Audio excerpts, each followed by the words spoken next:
Husband সন্তান নিয়ে খুবই সুখী হাসি খুশি একটি পরিবার আমাদের। বেশ ভালোই যাচ্ছিল আমাদের দিনগুলো। আলহামদুলিল্লাহ, টাকা পয়সা গাড়ি বাড়ি কোনোটাই কিন্তু কম ছিল না।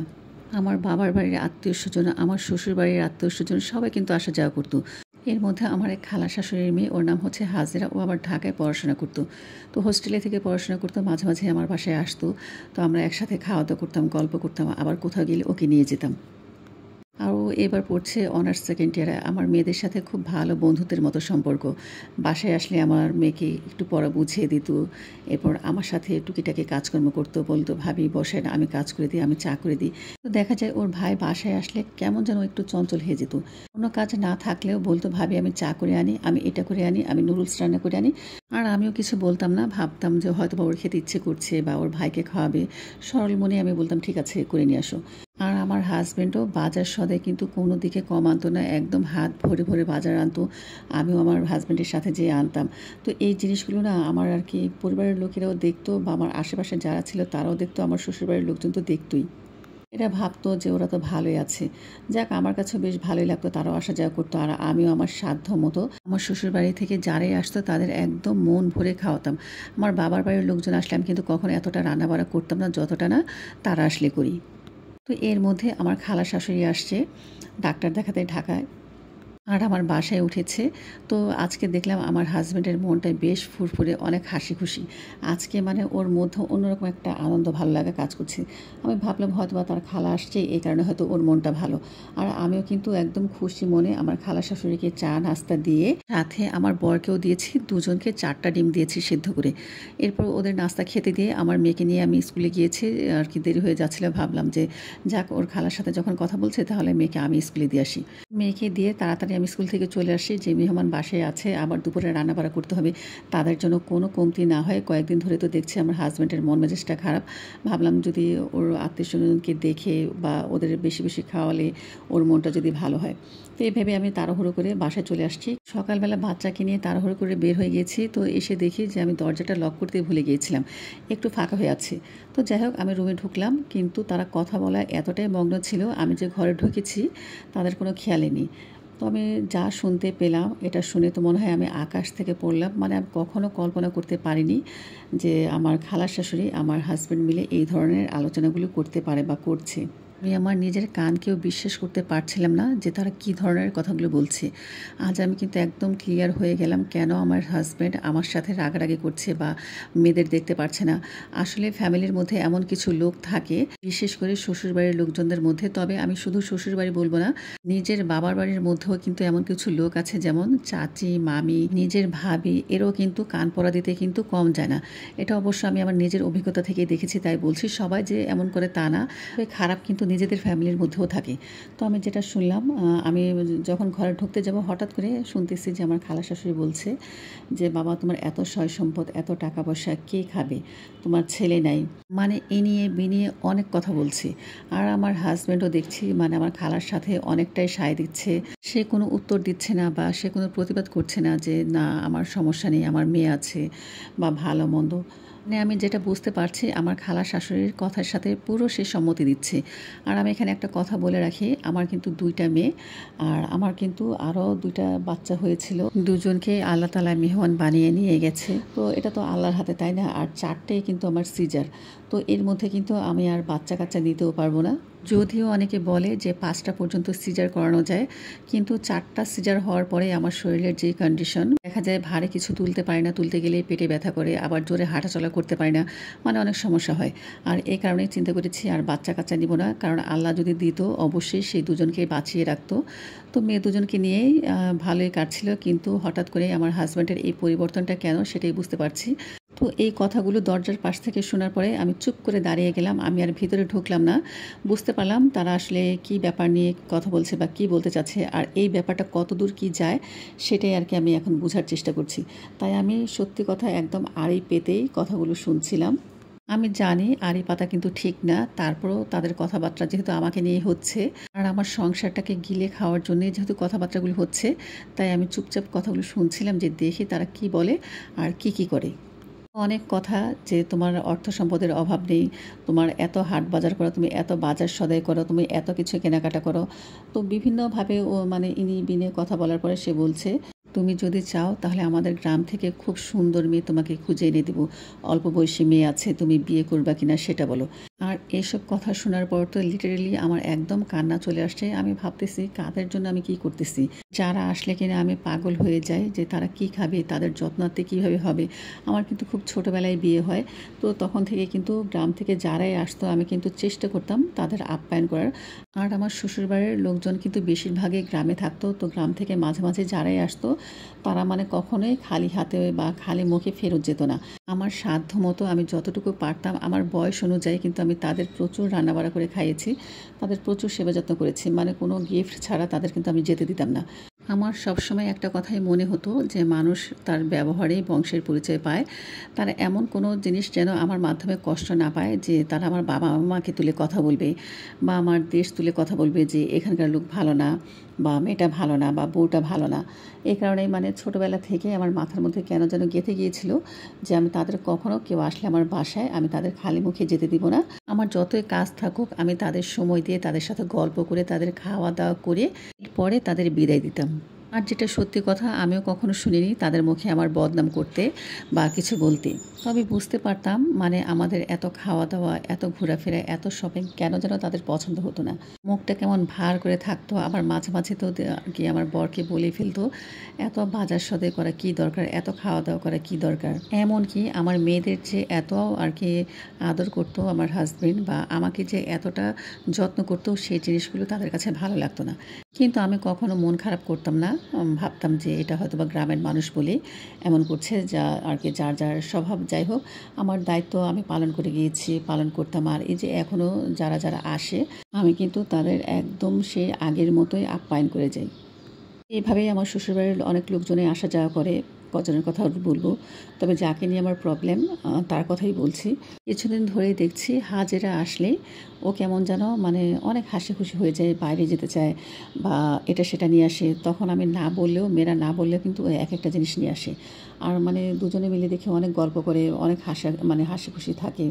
আর আমার সামনে গেলেই বা আমার মেয়েরা সামনে গেলে কিছু বলতে চায় না, চুপচাপ থাকে। আর আমার বর যে মানে রাগ করছে বা আমাদের পছন্দ করছে না ওদের সামনে যাওয়াটা বা ওদের সাথে সময় কাটানোটা, মানে ওরা দুজনেই বসে কথা বলবে, গল্প করবে, কিন্তু আমি গেলেই বা আমার মেয়েরা গেলেই না কেমন যেন বিরক্ত হয়ে যাচ্ছে। তো এই জিনিসটা আমি হঠাৎ কয়েকদিন ধরে লক্ষ্য করছি। আর হাজিরাকেও দেখছি, ও কিন্তু দেখা যায় বৃহস্পতিবার হলে আমার বাসায় চলে আসছে, যেহেতু শুক্রবার হল বন্ধ থাকে। তো প্রতি বৃহস্পতিবার আর কি চলে আসে, শুক্র শনি থেকে রোববার দিন সকালবেলা চলে যায়। আর যেদিন হাজেরা চলে যায় সেদিন থেকেই দেখি আমার বরের মুডটা খুব অফ, মানে সেই আগের মতন রাগারাগি ঝামাঝামি এসব চলতেই থাকে। আমি ওর পরিবর্তনটা লক্ষ্য করছিলাম, কিন্তু এখানে যে ফ্যামিলির সায় আছে বা ফ্যামিলির কথায় ও আর কি নাচতেছে সেটা আর কি আমি বুঝি নাই। আমি চুপচাপ দরজার পাশে দাঁড়িয়ে কথাগুলো শুনতে গেছিলাম, দেখি তারা আর কি বলে। আর আমার হাজব্যান্ডকেও দেখলাম, সেও মানে রাজি রাজি বা তার খালার সাথে সে বেশ মানে হাসি খুশিভাবে কথাগুলো শুনছে। আর আজকে হাজেরা কিন্তু আমার বাসায় নেই, ও আগামীকাল আসবে, কারণ ওর মাকে আবার ডাক্তার দেখাতে নিয়ে যাবে। আমার বর শুনতেছি বলছে যে হাজেরাকে আসতে বলেন, ওকে নিয়ে কালকে আপনাকে নিয়ে ডাক্তারখানায় যাব। আর আমার খালা শাশুড়ি মানে এই কথা শোনা মাত্রই দেখলাম মানে সে খুব উচ্ছ্বসিত কণ্ঠে বলছে যে বাবা তাহলে আজকেই আসতে বলো। যেহেতু আজকে বৃহস্পতিবার তো ও রাত্রে চলে আসবে, তো আমার বর বলে ঠিক আছে রাত্রে আসতে বলবো। তো এক কথায় দুই কথায় আমার খালা শাশুড়ি বলেই ফেললো যে তুমি যদি চাও আমার নিজের মেয়ের সাথে তোমাকে বিয়ে দিয়ে দিব, তুমি করতে চাও কিনা সেটা বলো। তো এই কথা বলার সাথে সাথে আমার হাজব্যান্ডের মুখ থেকে আমি আর কোনো কথা শুনতেছি না। তো আমি বুঝতেছি না সে কি বলবে বা আদৌ কিছু বলবে কিনা। যখনই আমার কানে কথাটা আসছে তো আমার পায়ের কাছে একটা ফুলদানি ছিল, হঠাৎ করে ফুলদানিটা পড়ে গেছে। লিটারেলি আমার হাত পা কাঁপতেছিল। তো শব্দ শুনি তারা দুজনেই বের হয়ে আসছে, আর বের হয়ে এসে আমাকে দেখছে। আমিও তাদের কিছু বুঝতে না দিয়ে তাড়াহুড়ো করে কাজ করার একটু ভান করছিলাম, দেখাচ্ছিলাম। তো আমাকে বাসার মধ্যে দেখেই দুজনের চেহারার অবস্থা আমি যা দেখলাম যে মনে হয় ভূত দেখার মতো দেখছে। আমার হাজব্যান্ডের মুখটা তো একদম শুকিয়ে কাঠ হয়ে গেছে, আর আমার খালা শাশুড়ি আর চেহারাটা যা হয়েছে, কথায় আছে না যে চোর চোর একটা ভাব থাকে। তো সে আমাকে দেখে বলছে, মা তুমি কখন আসলা, কি ব্যথা পাইছো নাকি, কিসের শব্দ হলো, কি পড়ছে না পড়ছে। মানে এতটা আধিক্যতা দেখাচ্ছে মনে হয় আমি যেন কি একটা ব্যথা পেয়ে ফেলছি বা কোথা থেকে পড়ে গেছি এমন শুরু করছে। তো আমার আর কিছু বুঝতে বাকি রইল না। আমি আর তাদের কিচ্ছু বলিনি। আমি বললাম যে, "না আসলে আমি এখান দিয়ে যাচ্ছিলাম তো হঠাৎ করে ফুলদানিটা পড়ে গেছে।" তো হকচকিয়ে আমার খালা বলল, "তুমি কখন আসছো মা? আমরা তো কোনো টের পেলাম না।" আমি বললাম যে, "না আসলে দরজাটা খোলা ছিল তো, এই তো এখনই আসছি।" এই কথা বলে আমি রান্নাঘরে চলে গেছি। তো রান্নাঘরে যেয়ে আর কাজ কি হাতে ওঠে? তারপরও কিন্তু আমাদের হাসি মুখে কাজকর্ম করতে হয়। রান্নাঘরে যেয়ে আমি এক চোখে কান্না করছি, আরেক হাতে রান্না করছি। তো এভাবে সব কাজকর্ম গুছিয়ে রান্নাবাড়া শেষ করেছি। এ পর্যায়ে হাজেরা আসছে। তো হাজেরা আসার পর তো দেখি তারা মা মেয়ে কি যেন টিপটিপ করছে, মানে চুপচুপ করে কথা বলছে। আমাকে দেখে আবার চুপচাপ হয়ে যাচ্ছে। আর আমার হাজবেন্ডের মুডটা দেখলাম আর কি কেমন যেন অফ হয়ে আছে। আর সেই আগের মতো নেই। হাজেরা আসলে যেমন খুব হাসিখুশি চঞ্চল থাকতো, সেই চঞ্চলতা ভাব নেই, খুব একটু গম্ভীর হয়ে বসে আছে। তো আমি বুঝতে পারছি না যে ও হয়তোবা বুঝতে পেরেছে আমি কিছু শুনেছি বা আমি কিছু মনে করেছি কিনা, এজন্য হয়তো চুপচাপ আছে। কিন্তু আমার সাথে কোনো কথা বলছে না, সে আগের মতোই গম্ভীর হয়ে আছে। আর আমিও রান্নাবাড়া করিয়ে যাচ্ছি আপন মনে। আসলে মেয়েদের জীবন এমনই। তবে আমি আমার লাইফ থেকে যেটা বুঝেছি, আত্মীয়স্বজনের সামনে বেশি ভালো কিছু দেখাতে হয় না। আমরা যে ভালো আছি, সুখে আছি, শান্তিতে আছি, এটা তাদের কাছে কিন্তু মোটেও বুঝতে দেওয়া উচিত না। জানি না আমার সুখী সংসারে কার নজর লাগলো। এভাবে ২-৩ দিন চলে গেল। আমার বর, তারপর হচ্ছে আমার খালার শাশুড়ি আর তার মেয়ে মিলে হসপিটালে গিয়েছে। মানে আমার খালাকে ডাক্তার দেখিয়ে এনেছে। এরপর থেকে বাসায় এসে মানে কেমন যেন দেখি যে আমার খালার শাশুড়ির মুডটাও চেঞ্জ হয়ে গেছে। মানে যে আগে আমাকে মা বলে কথা বলতো, হয়তোবা দূরে দেখতে পারতো না কিন্তু সামনাসামনি দেখাতো আমাকে সম্মান করে, আমাকে ভালোবাসে। কিন্তু হঠাৎ দেখছি সে আমাকে অলরেডি মানে ফোর্স করা শুরু করেছে। আমি যদি কিছু রান্না করি বলছে, "এত কেন রান্না করছো? এটা কেন রান্না করো? ওইটা রান্না করে দাও। আমার মেয়ে এটা খাবে, ওইটা করো। আমার ছেলের এটা পছন্দ, আমার ছেলের সেটা পছন্দ।" মানে এই সেই বলে আমাকে শুধু হয়রানির উপরে রাখছে। তো একদিন আমি সহ্য করতে না পেরে আমার হাসব্যান্ডের সাথে আমি কথা বলেই ফেললাম যে, "তোমরা কি বুদ্ধি করতেছো সেটা বলো। তোমার যদি আমার সাথে সংসার করার ইচ্ছে না থাকে আমাকে ডাইরেক্ট বলো। কিন্তু এভাবে ঘুরিয়ে ফিরিয়ে বা তোমার খালাকে দিয়ে এভাবে তো অপমান করার কোনো মানে হয় না।" হাজারেকেও দেখছি মানে ২ দিন ধরে যে আমার বাসায় আছে, কোনো কিছুই আমাকে জিজ্ঞেস করে না। নিজের ইচ্ছে মতো হাত দিয়ে বানাচ্ছে, ইচ্ছে মতন খাচ্ছে। আবার দেখা যায় ওর ভাই কী খাবে, ও কী খাবে, ওর মা কী খাবে, মানে নিজেই রান্নাঘরে যাচ্ছে। রান্নাঘরের পুরো দায়িত্বই নিয়ে নিয়েছে। তো আমার আসলে বুঝতে কিছু আর বাকি রইল না যে ওই দিনের পর থেকে, যেদিন ওরা আর কি হসপিটাল থেকে আসছে, সেদিন থেকে তো আরও বেশি চেঞ্জ হয়ে গেছে। আর আমার হাসব্যান্ড এখন মেয়েদের সাথে কোনো কথাই বলে না। আমার সাথে একই বিছানায় ঘুমানো বন্ধ করে দিয়েছে। যেহেতু আমার ফ্ল্যাটটা অনেক বড়, ৪ রুমের ফ্ল্যাট। তো দেখা যায় ও এক রুমে ঘুমায়, আমার মেয়েরা আর আমি এক রুমে ঘুমাই। আর হাজেরার মা এক রুমে ঘুমায়। তো দেখা যায় রাতে আমি শুয়ে থাকি ঠিকই, কিন্তু আমার বালিশ পুরো ভিজে যাচ্ছে, কিন্তু কিছুই বলতে পারছি না। আর আল্লাহকে বলছি যে, "আল্লাহ কী হইলো আমার সংসারে? কেন এমন আগুন লাগলো বা কার নজর লাগলো?"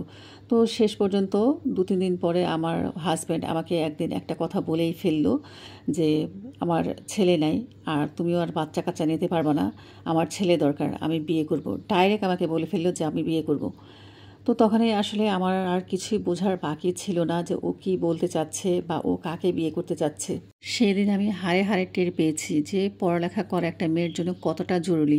পড়ালেখা শিখেছি ঠিকই, একদম দেখা যায় সর্বোচ্চ ডিগ্রি অর্জন করেছি, কিন্তু সংসারের চাপে কখনোই চাকরি করা হয়নি। আমার হাজব্যান্ডে কিন্তু তখন বলেছিল যে, "না, বাচ্চা কাচ্চা সামলাও, চাকরি করতে হবে না।" কিন্তু হাজব্যান্ডের কথা শুনে তখন কতই না ভুল করেছি, এখন আমি হাড়ে হাড়ে টের পাচ্ছি। আজকে যদি আমি নিজের পায়ে দাঁড়াতাম তাহলে কিন্তু এত অপমান, লাঞ্ছনা, গঞ্জনা সহ্য করে আমি সংসারে থাকতাম না। আমার সাজানো গোছানো সংসার আজ অন্যজনের হাতে চলে যাচ্ছে। অন্য একজন এসে আমার স্বামীর দায়িত্ব নেবে। এটা আসলে একটা মেয়ের জন্য কতটা দুঃখজনক, কতটা যন্ত্রণাদায়ক, যার ঘাড়ে এই জিনিসটা পড়েছে সেই বুঝে। তো আমার হাজব্যান্ডের কথা শোনা মাত্রই কিন্তু আমি রুম থেকে বের হয়ে গিয়েছি। বের হয়ে যেয়ে বাথরুমে যেয়ে অনেকক্ষণ কান্না করেছি। কান্না করার পরে আসলে মনটা অনেকটা হালকা হয়েছে। বারবার চলে যেতে চেয়েছি। ভেবেছিলাম ওই রাতে বাসা থেকে বের হয়ে যাই। কিন্তু যখনই আমার ২ টা মেয়ের মুখের দিকে আমি তাকাই, আমি কিন্তু সব কিছু সহ্য করে আবার রয়ে গেছি। জানি না কদিন টিকতে পারবো বা আদৌ আমার হাজব্যান্ডের সাথে আমার বনিবনা হবে কিনা বা থাকতে পারবো কিনা বা ওরা বিয়ে করবে কিনা, আমি কিছুই জানি না। মেয়েদের মুখের দিকে তাকিয়ে আমার হাজব্যান্ডকে শুধু আমি একটা কথাই বলেছিলাম যে, "যদি আল্লাহ তাআলা আমাদের ছেলে সন্তান না দেয়, এর জন্য কি আমরা দায়ী? এর জন্য কি আমি দায়ী? এর জন্য তো দায়ী তুমি।